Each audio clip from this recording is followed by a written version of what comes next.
Hello and welcome to Happy Horror Time Podcast. I am Tim Murdoch. And I am Matt Emmert. Now grab your headbands, your leg warmers, and your 80s aerobics gear, because today's special guest is the star of the 1987 slasher film Killer Workout, also known as Aerobicide. But if murdering fit, good-looking people with an oversized safety pin isn't your thing, she also made memorable appearances in a bunch of 80s thrillers like Chained Heat, Savage Streets, and the original Maniac Cop. Please welcome to the podcast, Marcia Karr. Thank you. How are you doing today? I'm doing great. I am so happy that we were able to track you down. And, you know, we always try to, rather than just jumping into the movies that we love so much, go back to the very beginning. And where are you from originally? And how did you kind of first get involved in acting? Oh, great question. I'm originally from New Jersey. Oh. And originally from New Jersey, and I was a runaway. Kind of an interesting story into itself. But when I was about 16, I made my way to California. And snuck onto the set of onto Universal Studios lot. My very first day, I met a girl and we literally snuck on to the back lot of Universal. Met Fred Gwynn and all of those guys. It was insane. Yeah. Wait, I'm sorry. I love all of this. I have to dive the whole bit. Yeah. Without getting too personal. So what made you run away? That's not a nice story. But anyway, it was for safety's sake. It was a bad situation and I had to get away. So got it. Survival. Okay. Oh, wow. And so when you say you snuck onto the universe, were you like, I'm going to LA, I'm going to be an actor, that's it kind of thing? That was it. That was all I ever wanted to be. Wow. And I was determined to make it happen. And what made you pick Universal and not Warner Brothers? I think it was the person who I'd met. I can't remember her name to save my life, but she was awesome. And she goes, "Hey, do you want to go try?" I'm like, what have I got to lose? All right. And literally we went onto the back lot and we were just roaming around and meeting people.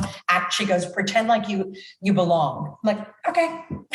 Wow. I think that may be my favorite background story we've never heard that. Everything is, I went to school and I studied acting and then I got approached by an agent. I have never heard the run to LA and sneak into Universal story. I mean, today it would be so hard with metal detectors and Exactly. It was a totally different time back then. It was. I mean, oh my gosh. That's awesome. I love that. So growing up, were you a fan of horror movies, and were any favorites that made an impact on you?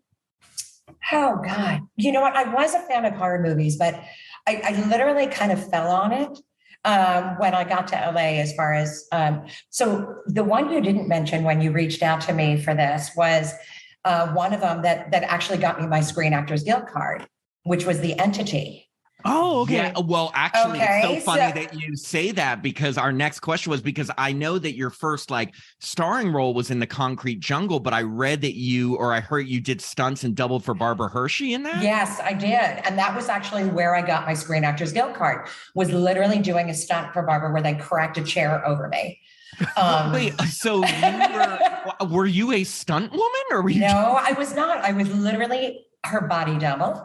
So when she's lying on the bed, well, there was a platform built up and they made an exact, Stan Winston, famous. Yeah. You know who Stan Winston is. Okay. So I was in his studio and they literally made a replica of my body, and that was Barbara's, and they attached it literally the neck piece was hers onto my body, and there were people underneath that were literally moving the mechanisms around. And so when we had a scene that was actually a live one, they couldn't use Barbara because my body was part of the whole thing, so I did the stunts because of that. Yeah. Oh my God. Wait, I have to go back and watch that movie. I'm trying to remember. So did you get to interact much with Barbara Hershey? God. She was fabulous and so sweet. As a matter of fact, when they did the stunt, they drew a line, the cast members, it was the coolest thing. They drew a line on the set and they said, "All right, now come over here." I'm like, "What?" And they said, "Now you're one of us." And it was the coolest moment and the sweetest, most, I don't know. I remember having a tear in my eye. It was just the coolest moment. Oh my God. That is awesome. Was it filmed at Universal? Yeah. Oh, so wait, how with The Entity was it 81? 82 is when it came out, but probably made in 81. Yeah. So how many years after you arrived in LA was that? Oh my God, 3 months after What? I arrived. Oh, wow. I kid you not. I got so lucky meeting the right people, being introduced to the right people, auditioning. And then this came up and it was like, yeah, it got me on a set. It was my very first film. Do you think they were like, she snuck into Universal, put her in the entity? Yeah, I mean, that's just these. You're having me second guess. I'm not sure if it was Universal, actually. Now that I'm thinking of it, I don't know. But that's okay. They're all students. And speaking of like Concrete Jungle, one of your co-stars was Tracy Bregman, who we also interviewed on the podcast. What was it like working with Tracy? Tracy was fabulous. Again, these ensemble casts, like the ones that I've been fortunate enough to work on, have been great. But, I really did not experience the divas. You know what I mean? Or that, I don't know. It was just a really cohesive set. And I actually wound up doing a couple of prison movies. Yeah. So Concrete Jungle, Chained Heat. Yeah, that's Women what in I was Prison. gonna say. Like we were, obviously looking through your resume. It's funny because you ended up doing back-to-back women in prison films, because right after the Concrete Jungle, 1 year later was Chained Heat. Was that just a coincidence? And were you ever worried like, I'm gonna be typecast as this like prison girl? I know. Yeah, it was just a coincidence. It really was. That's funny because but I mean, was there ever a point where you're like, wow, I wonder how many of these I'm going to be making? No, not really. I was just happy to be working here. Are you kidding? Right. I got so lucky, I mean, within 3 months of being in LA, I got my first gig. So, and then got my SAG card, which everybody told me was going to be impossible to get. Oh, so, I just really lucked out. Yeah. And then auditioned like crazy. Oh my gosh. Well, so moving on to, one of the ones we wanted to talk to you a lot about, the 1984 teen vigilante film, Savage Streets. Now, I read that Tom DeSimone, who directed you in The Concrete Jungle, was originally attached to direct the film too. Is that kind of how you got involved? Did he reach out to you directly or did you audition?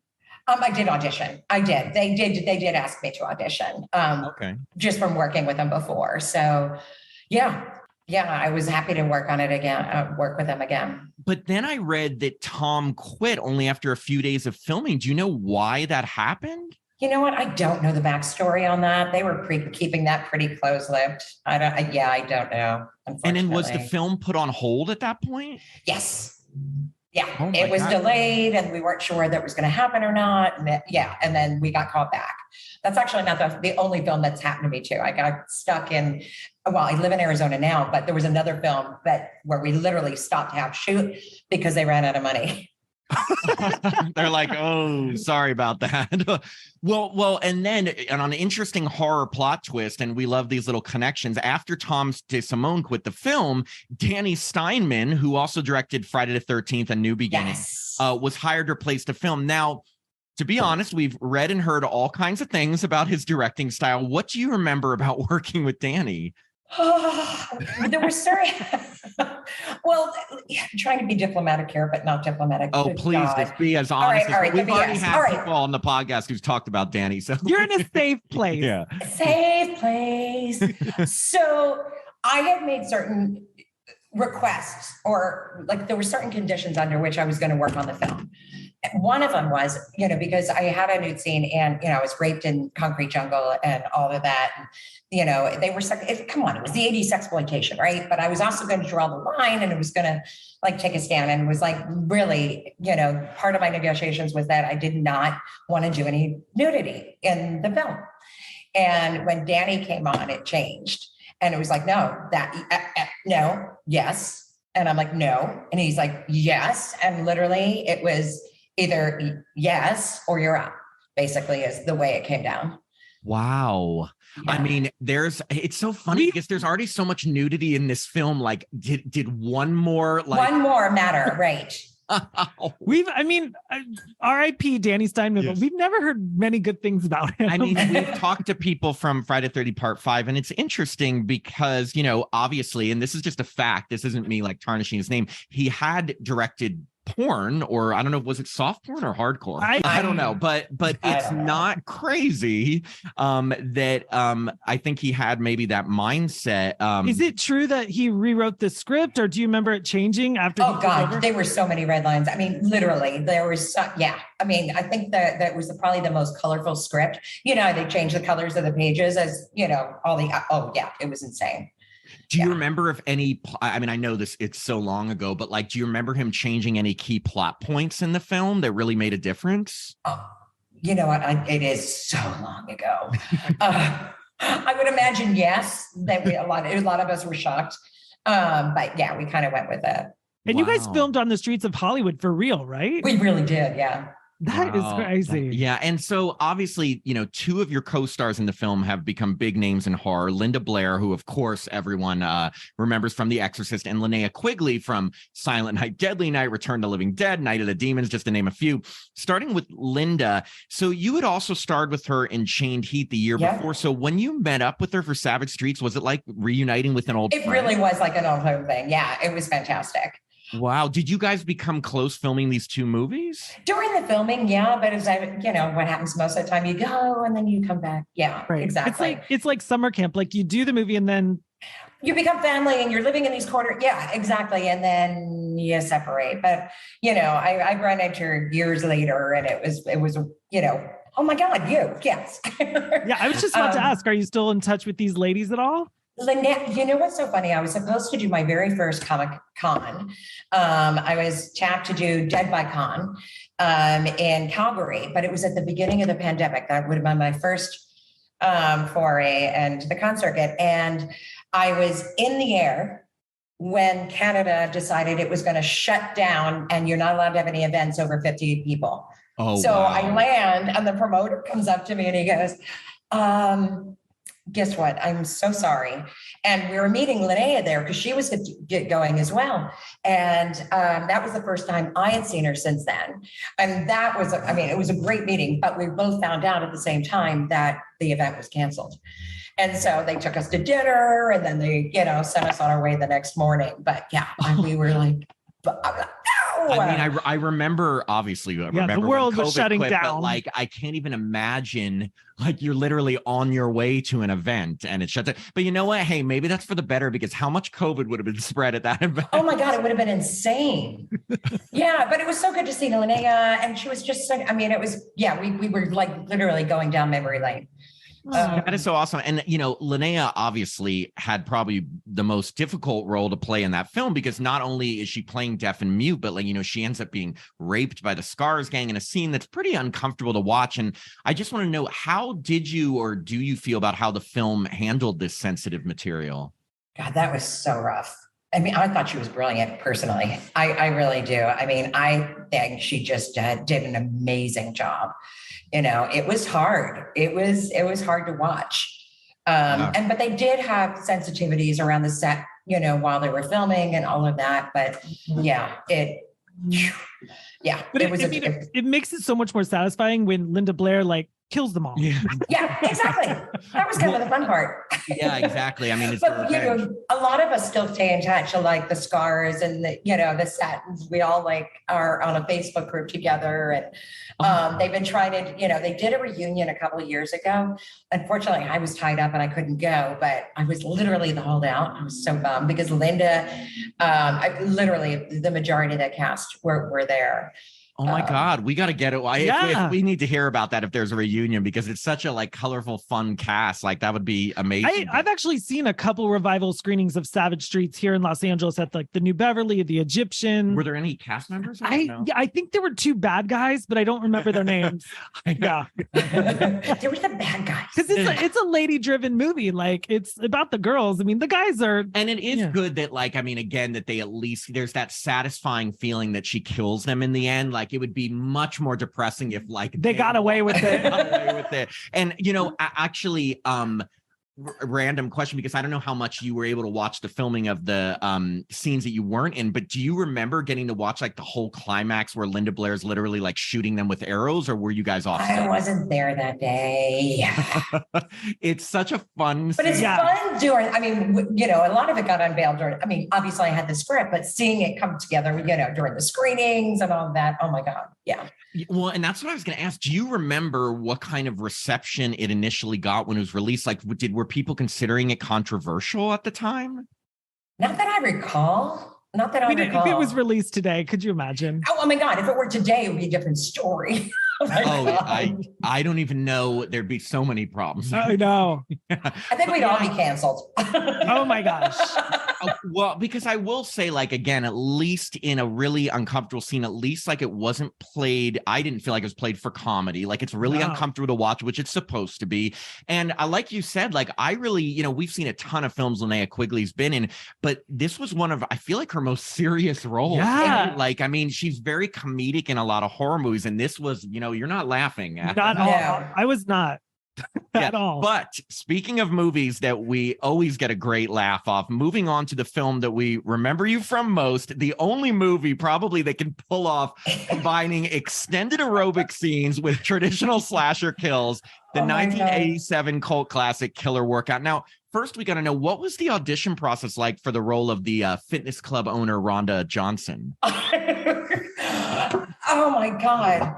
Yeah, so I was actually off filming something else, and they flew me in to do the audition for that one. And so literally it was one of those like, oh, I don't have a shot at this. Okay, let me do it. And I left and then got the call that, yeah, I was hired.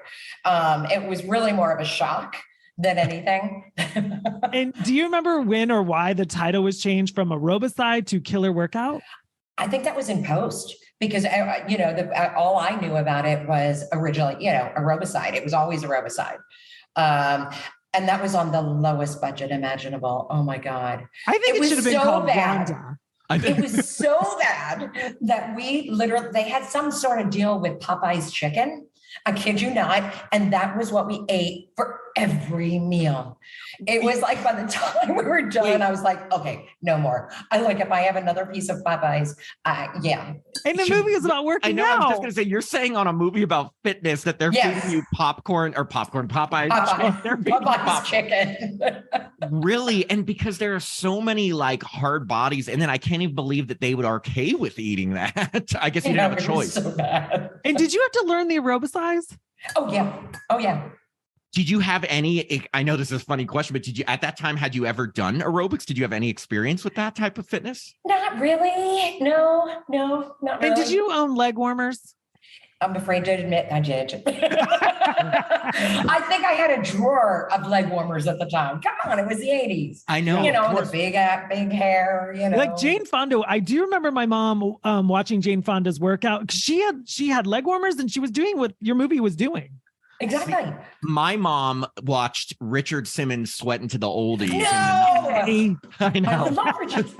We were a very gay-friendly family. We, I remember sweating to the oldies, but that was like 90s and stuff. And did you know before getting the part, spoiler alert, you end up being the killer?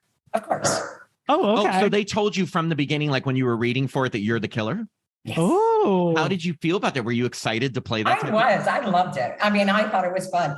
You know, the instrument of choice was kind of hilarious. You know, so that's always giant safety pin. Good twist on the knife.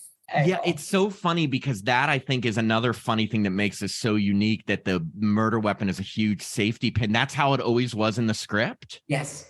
Sadly. No axe, no machete. No, just a giant safety pin. And I just want to know. I had to make a backstory for that, you know. What was your backstory for that? Stabbed as a child with a diaper pin. I don't know. I tried to hurt her, but I do remember like trying to justify what you're telling me is you had a journal, like an acting journal of like, why? I'm wondering, as you're auditioning and you're like, wow, I'm going to be an aerobics instructor who kills people at the studio with an oversized safety pin. Sign me up. Sign me up. Hey, it was work. Yeah. No, oh my God. I would have done it. We love it. Like this film, it's just so much fun to watch. And like literally, like with horror movies, there's different types of horror movies. There's the ones that like truly scare you. There's the ones that are just crap. And there's the ones that you have so much fun with. And this definitely is like so much fun. Am I afraid of aerobics instructors because of it? Not so much. Or are you afraid of tanning beds? Oh, well, speaking of that, and so in the opening scene, your character gets, almost fatally burnt in a tanning bed after it lights on fire, but the audience never really sees your face. That's like the big reveal. So was that actually you in the tanning bed with the wig on in that scene? No. Oh, got it. I was going to say, it's claustrophobic. What do you know? How did they do that scene? Like a stunt person or? Yeah, it was a stunt. It was a stunt person and, all the pyrotechnics and stuff like that. It was safe. Was it a real tanning bed? Yes. Oh, wow. Okay. I didn't know. I was thinking, okay, this is probably not you in there, but I was like, someone's in there pretending to be burnt. Yeah, I wasn't charbroiled. but the stunt girl, sorry about it. Yeah. I guess I'm just shocked because after your experience on the Entity, I'm surprised they didn't want you to do your own stunts. You mentioned the Popeyes chicken thing. Do you remember any other sacrifices that were made to keep the budget really low? Oh my God. Yeah. Everything imaginable. As a matter of fact, it was weird. I was actually really sick when I was doing the filming of that. The day I finished filming, the next day I had to have surgery. So like they were making all sorts of concessions and we worked like ridiculous hours. Wait, if you don't mind me asking, what happened? I had severe endometriosis and one of my right ovary and tube had to be removed. Oh my God. Yeah. So it was, I had cysts and tumors, whatever. Anyway, so it was, I was pretty sick. And trying to muddle through it. And so, no time for aerobicize. Exactly. And so some of the dancing and stuff was a little limited because I had this major issue. Well, I'm glad you're okay and that everything worked out because obviously when it comes to that kind of thing, like, fuck the movie. Like, I remember talking to my mother about it. She's like, just go to the hospital. No, we got to film. We got to finish. Film killer workout. And so you said like literally the day after you wrapped, you were in surgery? Yeah, day after. Oh my God. I'm just shocked. Like meaning if you had waited longer, this could have like been life altering or something or. Well, I mean, could have been, but it was one of those, hey, show what's going on, right? And, we had come that far. I knew it was on a shoestring budget. It was one of those things where, we were all dedicated. We wanted to finish. And there was no way that I was going to be the one who shut it down. So you're the killer. Well, but that's also, kudos to you for being that committed. You know what I mean? They, and especially, but I get it. Like you want to finish a project, especially when you are like the lead. You're a trooper. Yeah. And did you film at a real gym and do you remember where it was located? It was in LA. I just don't remember the name of the gym, but yeah, it was at a real gym. Wow. Oh, wow. So they just like shut it down and put a sign over that says exactly. And most importantly, do you still have Rhonda's workout sweatshirt? I may or may not. Wait, does that mean you actually do? Does that mean you actually do? You still have it? It needs to be up in the Smithsonian. I mean, do you know how many people I would love a Rhonda's workout sweatshirt? And as a matter of fact, I even think I still have some of the Nike gear that was donated by them. By Nike? Nike donated some of the clothing that was utilized in the film. Yeah, I remember getting a huge box of stuff, sweats and, all the matching, that was made back then. Yeah. And I have it on a keepsake box. Yeah, hidden away. I'm like so excited for you. I want it to be like you have a box and then write on it killer workout. Yeah, well, it's just exactly. Rhonda's workout. Yeah, exactly. So another thing that was tough for your character is that, after the big reveal, you have all this like burn victim makeup all over your body. What was the process like to apply that and how long did it take? Oh, that took forever. Talk about getting intimate. Hello. If you haven't seen the movie, it's from the neck down, right? It's from the neck down. Yes. And Rhonda. And it was cold. Yes. And let's just say cold. Like burnt boobs all over the place. You're like Freddy Krueger from the neck down. Yeah. And then of course the head stuff as well to make me look the bald wig and, the burnt baldy googie stuff. Yeah. Wow. How did they do all of that? Oh, it was literally like this prosthetic gluey. I mean, it was very, very rubbery. I don't know how else to describe it. But it did take several hours to put on. And yeah, that was fun getting it on. Yeah. I I mean, don't think the stuff is as good then as it is today. I swear. I'm like ripping skin. And how many hours do you think you were in the makeup chair? oh my God, at least 5, I think. I mean, honestly, I know it was a long time. Yeah. Oh, I'm just thinking, so you're eating Popeye's chicken every day, you're feeling sick, and you're having burn makeup put all over your body. Wow. Yeah. you are the definition of a trooper. That is, Thank you. yeah.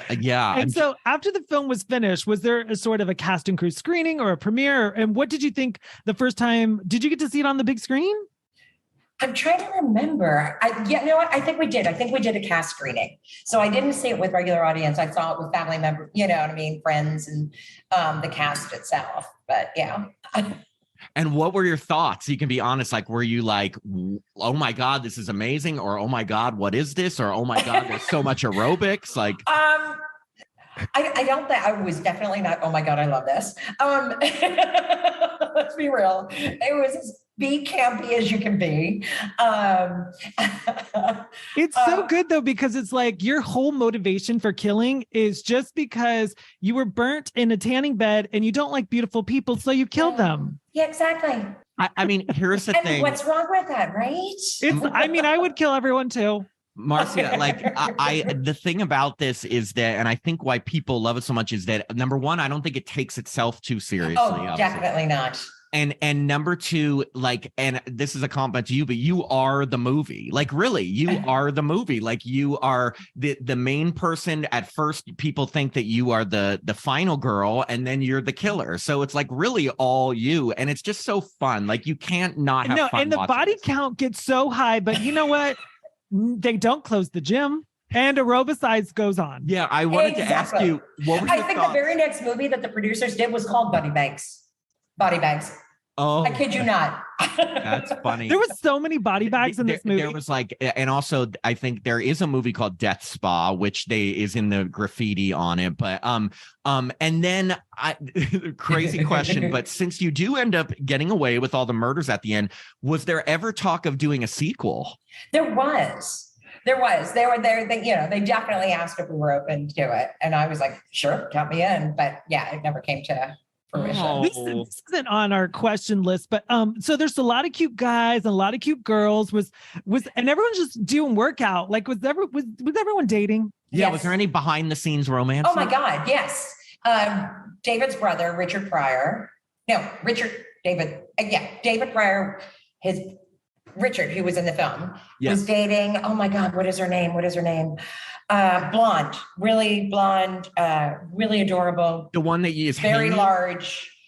Chest. The one that I can't remember. Oh my God, what is her name? Oh my God. She's the one in the back that takes him home and then like comes out in the bikini. Yes, They sit down and they have a Coke. Yes. Yes. Okay. Yeah. Those two dated. And they had chemistry. Mm-hmm. And then the director and one of the girls was dating as well. Wow. Yeah. I love it. They sit down and have a Coke. She's got a phone outside. Yes, I know. And then he's trying to leave and she says, well, hold on a second. And I think she like takes off like her jacket or something. And, right. Yeah, you know what? I don't think she had chicken that day. Popeye's chicken. She looked phenomenal. She looked phenomenal. I know. Wow. I'm just wondering how much weight every cast member gained from all that Popeye's chicken. Well, they worked it out doing the aerobicize. Exactly, because we were working out at the time. You know, I think it's a miss they didn't do a sequel because I'm thinking Rhonda could have well, first off, everybody who knew she was a killer was dead. So yeah, I want like a whole, I want her to take over a franchise of Rhonda. There you go. And then just kind of hop around each franchise. So it's not just concentrated. There you go. I love the poster, by the way. So, 1 year after Killer Workout in 1988, you had a very memorable scene in Maniac Cop where your boyfriend gets brutally killed right in front of your car, but you end up being able to drive away and actually survive. What was it like working on this film? Do you remember any experiences working on that? it was just a lot of fun. I mean, it was a great cast and crew. And, you know, it was kind of fun driving the car off. You know, there was so much adrenaline and we had a blast filming it. I had also been working as a casting director behind the scenes on a lot of films with a really amazing casting director who's since passed. And also one of my acting coaches, Gino Havens. Patrick Scott Hagens, but everybody called him Gino, and he ran an acting studio. And anyway, so I was working with him. And so we were casting on that film as well.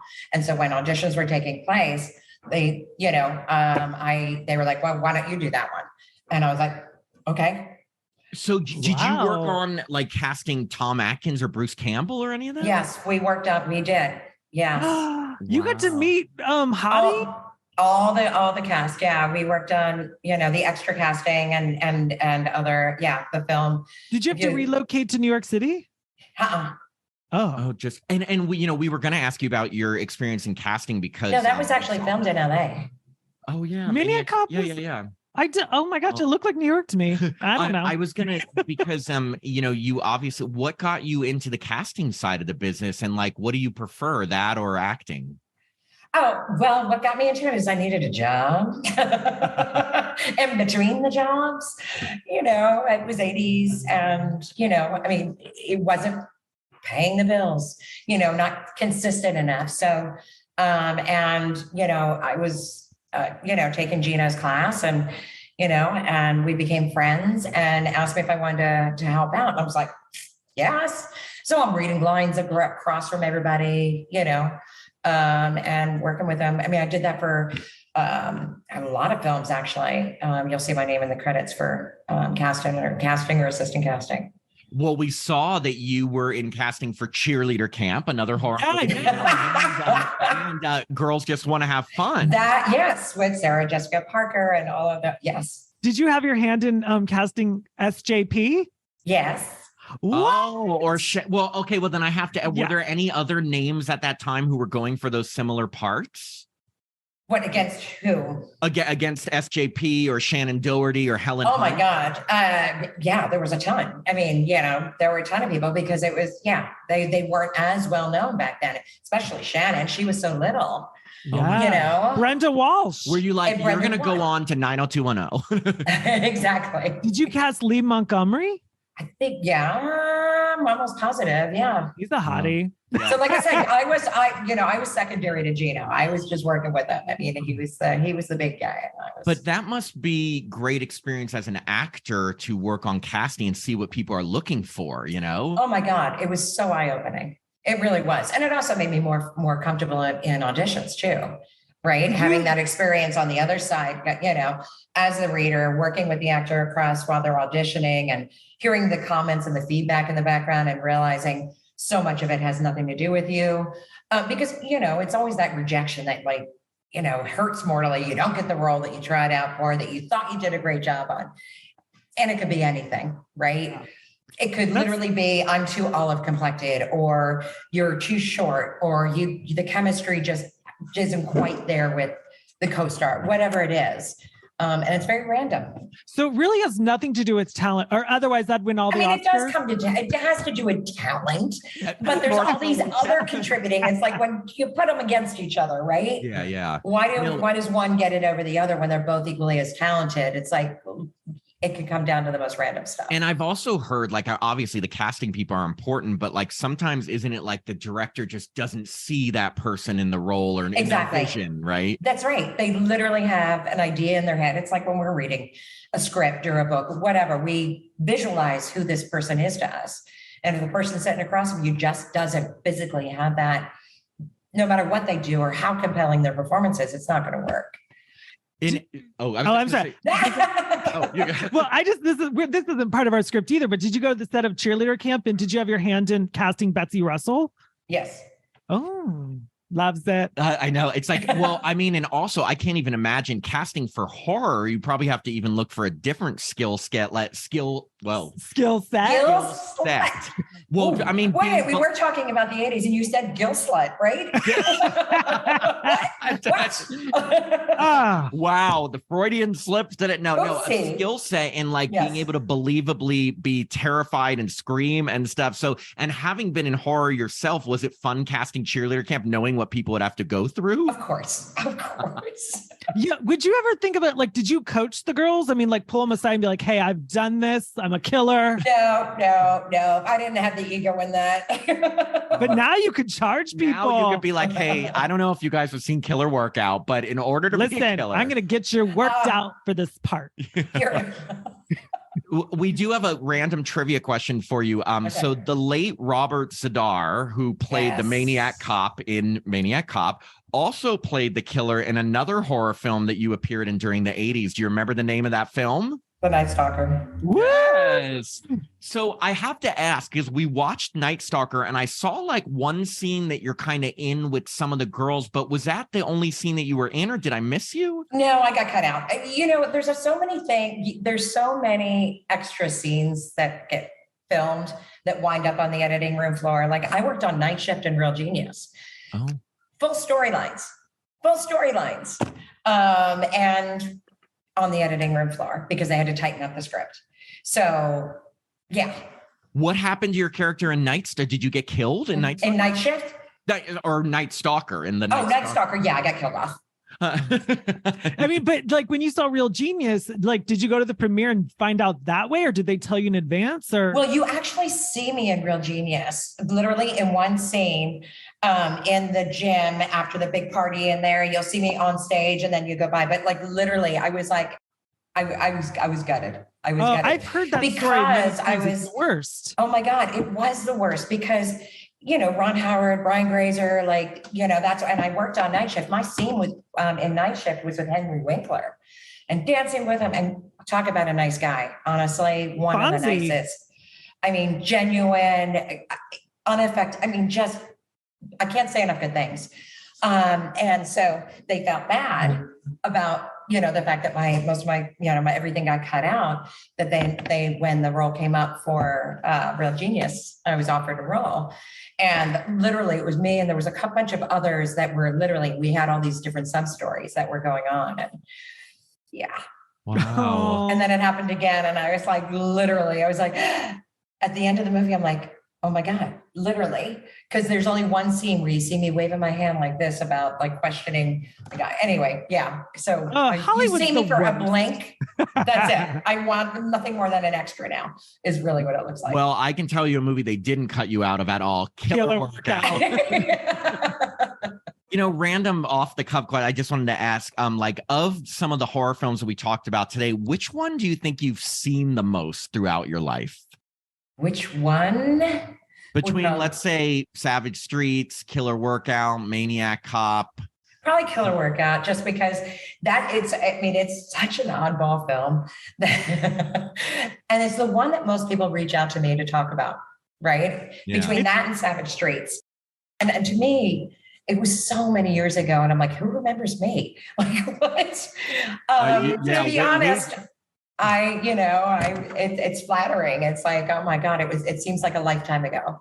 But the two films that people typically reach out to me for to have a conversation about are those two. So it would be. Is it Gay Guys? Yeah.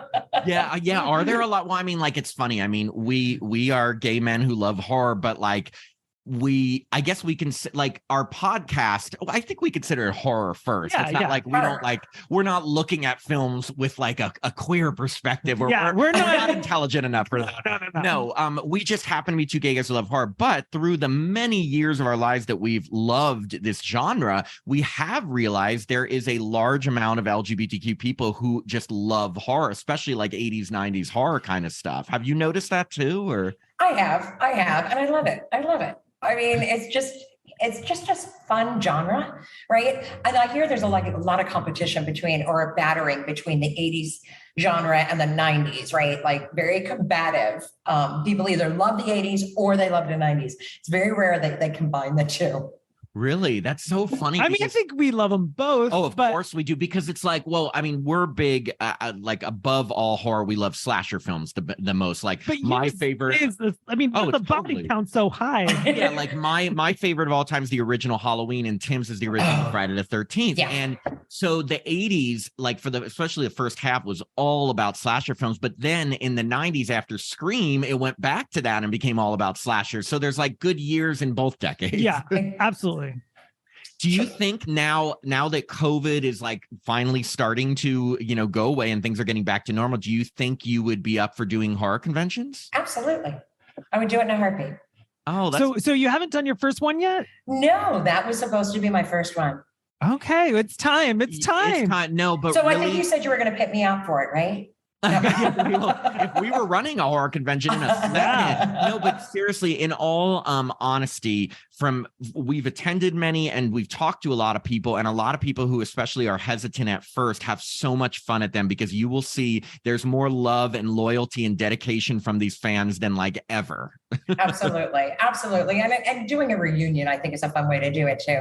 Yeah. And I think, we're coming up again on another anniversary for one of them. So, I mean, I think we might be able to talk, Linnea and maybe Linda, and I don't know. Yeah, next year will be 40 years since Savage Streets. I'm not good with math. Oh, I'm not good either. So I'm with you, but I know there's another anniversary coming up. So yeah. We could campaign for that. I'm thinking 40th anniversary. Oh my gosh, Savage it'd be Streets. so fun. I'd wear leg warmers. I would love to we could host the panel if it keep us in Yeah. Yes. Yes. And I did want to give you a chance to like talk about what you're up to today, because I read that you do fundraising for International Medical Corps. Yes, I do actually.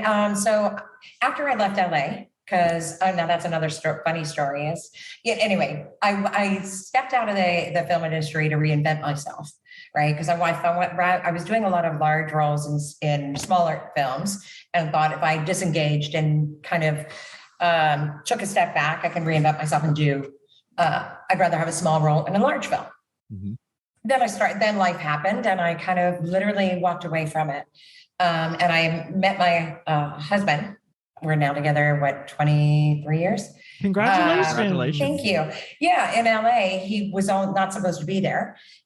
He was actually lived in Arizona, and he was my cable guy. I named it, kid you not. He installed my cable, and he never left.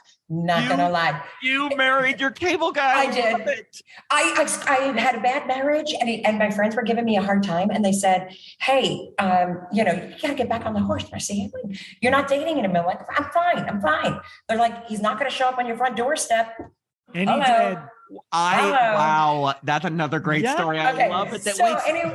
Anyway, so when I followed him to Arizona, I didn't know what I was going to do with my life, right? I kind of put it out there in the universe because I felt the first part of my life was very self-centered, acting and me. And I put it out there in the universe that I was like, you know what? If I got to do a job, I want to know that I'm making a difference. And so I was like, I want to work in nonprofit. I want to help the world in some way. That's what I literally just put it out there. 2 weeks after moving to Arizona, I signed up for a temp agency because I was pregnant. And I got a call from Make-A-Wish Foundation of America. Said, hey, would you consider a temp to perm job? What? Oh, yes. Wow. And that's where I learned nonprofit fundraising. And so I worked there for about 8 years. And now at International Medical Corps, I get to do a lot of great for the world. We're first responders to disasters worldwide. And I work with some of the largest corporations out there. So my fundraising really is focused on like the pharmaceutical, medical supply and equipment industry, top tech companies. So friends like Amazon and Target, and anyway, really big partners. And it's very rewarding knowing that what I do every day matters. We're responding to the Ukraine crisis. Mm-hmm. And we were one of the first to, be on the ground because we've been established there since 2008. So that's a whole nother, wow. Yeah, talk about a horror. right? Yeah, but I love, like, that's such a great selfless thing to do, to even be so self-aware that you realize, the first part of my life I was, doing acting and stuff that put me in front of the spotlight. Now I want to help others, because I really think not a lot of actors become that self-aware. We've talked to many and they're not telling us that story. No, but I really admire that. That is really amazing that, like, you can put others first now, and it's not just like me, you know what I mean? Yeah. I mean, it was just, and there were crazy things that happened in LA. I mean, I lived my wild life, getting stranded at an Eddie Murphy party when I was 16 years old, or can we hear about that? Random stuff. Yeah, no, there was just so many bizarre things that happened out there. And like I said, it was very me-centric. And so knowing that now, what I do really impacts people in such a big way. So raising cash and in-kind resources, so donated products, that directly impact the people on the ground is my passion. You're inspiring me. Yeah, I know. But I mean, really, and I hope any listener, like, listening to this, that's so amazing, that, because, I think a lot of people, it's like actors, it's like, my headshots, look at me. Oh yeah. Or even with, like, people that live off of, like, conventions, not that there's anything wrong with convention, because the fans want to see it, but it's nice to mix that up with doing something for others. But I guess in a way, I'm going to take that back, because conventions, yes, you are bringing joy to us. Yeah, the actors are making money off it, but they are bringing joy to, like, the fans, because especially, we've talked to a lot of people on the podcast who are so sweet and, like, really take the time at conventions to really, like, talk with each fan, and aren't just like, $40 for an autograph kind of thing. Yeah. And I think there's a lot of great hearts. And I mean, like, even Linnea, she does a lot of animal rescue, right? So there's a lot of people doing great things that are Linda Blair too. Yeah, Linda Blair. Exactly. So yeah, it's just not as widely known. And that's the thing. That's why you guys have to do a reunion. Now I'm putting that out there for Savage Streets. Well, think about it. Even just in the horror community, all of you together have so much combined, like, horror stardom, you know what I mean? And so it would be, I don't know a convention that wouldn't want to host that. Oh my gosh, it'd be killer. Workout. We got to ask you, because I know you aren't so much involved in acting today, but if, let's say, a filmmaker came up to you today and wanted to do, like, either a Killer Workout reboot or sequel, would you be up for reprising the role of Rhonda? Why not? I'd be a fool to say no. Oh my God. I would do it just for the laughs. Honestly, I would do it for the giggles. Just saying. I don't know why, because you know how there's been tons of, everything is all about the reboot, requel, everything. Oh my God, everything is a reboot of a reboot of a reboot. Yes. And why have they not done, I mean, it could either be a reboot or a sequel, and Rhonda could be still continuing that business. American Horror Story kind of touched on it for, like, a second with the working out scene. I was like, that's Killer Workout. That's true, but I feel like that was just more about, like, capturing, like, the 80s. I know, but American Horror Story, they had a whole season. Now it would be Pilates, right? Oh, right? Yes. Well, what if, Marcia, what if Rhonda now is doing CrossFit? Oh, there you go, CrossFit. That's a hard workout, man. But she runs the studio. She doesn't have to do it. Exactly. But everyone you hire happens to be murdered and get it. And hot. I'm writing it. And hot, of course. That has to be hot. Yeah. I love that was your motivation. It still kills me. I love the killer motivation. But also, can we just say, like, one of the funniest things, and again, obviously this movie isn't supposed to be logical, but in that horrible burning tanning salon accident, it did not affect your face at all. No, my face was fine. Gorgeous Just face. my scalp. Just your scalp and every other part of your body, but your face was flawless. Exactly. And you could only see the neck when we had the body thing on. Yes. I was like, why is she so covered? Now we know. Exactly. Why is there so much clothing? Right? Because everyone else is like, wear nothing. Look, if they just do, like, a Sorority Babes Part 2. Oh, Sorority Babes in the Slime Bowl-orama. Yes. And they did, oh my God, what? There was a sequel. They did a Mutilator Part 2. Yeah. Killer Workout Part 2. It's going to happen, Marcia. Like, I feel it. I feel it's going to happen. So, well, first off, we have one final question for you. And again, just want to thank you for your time. You've been so much fun and just really, really inspiring for people. And I think I think people are going to love listening to this. But so this is going to make you think a little bit, but we asked this to everyone on the podcast. What is one thing that you can tell us about your experience, let's say working on Killer Workout, that you've never told any other interviewer, publication, or podcaster? Best friend. It can be like the littlest detail. It doesn't have to be, it can be a juicy gossip, but one thing that you've never told in an interview about working on that film. Wow. I already told you. And that was actually not told about it to anybody else. Honestly, I have not told that story that I got that sick. And then I had to have surgery afterwards, literally, that I was sick as a dog on the entire set. I mean, this is a silly question, but was there reshoots on the movie? Like we have to go back because the continuity. No, not for me. I'm going to say, and also, like, did they have the budget for that? No, they would not have had the budget for it, A. You're like one and B, I had to have full-blown surgery, so I was recouping for quite a while. Yeah, no, that is definitely, that would definitely. So yeah, no, that's the one thing I actually hadn't told anybody else about that one. Oh, wow. Thank you. And then, yes, well, thank you for sharing that with us. And also, but now that I'm thinking about it, I feel like the answer is no to this, but did you ever get to be the killer in the murder scenes? I mean, when they didn't show you, or did they always have just a stunned person or someone doing the murders? Well, there were a couple of them that I did, but others not, because they wanted to fake out the angle and the height of the person. Yeah. They actually thought through that, right? Because of some of the scenes where you thought it was somebody else doing it. And then it was like, wait a minute. Yeah.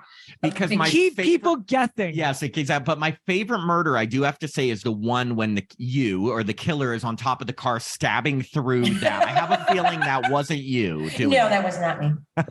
It's too bad, because how satisfying would it be just to get some rage out? Gross. That would have been hilarious. Yeah. Because a lot of the other deaths are, it's like in the shower, very 80s, like exploitation.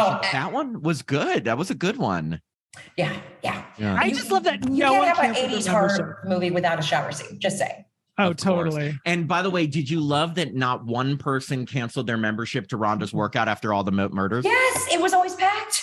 And everybody acted like there was nothing wrong. You kept it going with your silent partner. Man. You and the silent partner, and no crime scene, no like yellow tape. No yellow murder tape. After murder. Nope. Class must go on. Exactly. Hey, it's important. You don't want to lose the abs. Well, Marcia, we have had such a fun time talking with you. Thank you again so much. We will be in touch as to when the episode is going to come out, but we definitely want to stay in touch. We really hope to see you at a convention sometime soon. Absolutely. And thank you. Thank you. And thank you for inviting me and reaching out. I absolutely enjoyed this. You guys are a lot of fun. Oh, awesome. Thank you so much for saying that. Thank you. Take care. Enjoy your day, and we'll talk with you soon. Okay. 100%. Thank you. Okay, bye. Bye.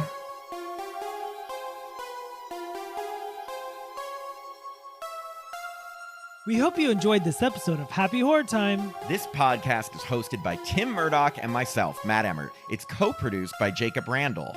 We release new episodes every Monday, and we switch off between reviewing new horror films with spoilers and interviewing horror stars. So there's something for everyone. You can listen to the podcast directly from our website. That's www.happyhorrortime.com, or from Apple Podcasts, Spotify, Pandora, or wherever you stream podcasts. And if you'd like to support us, please sign up to be a patron at www.patreon.com/happyhorrortime.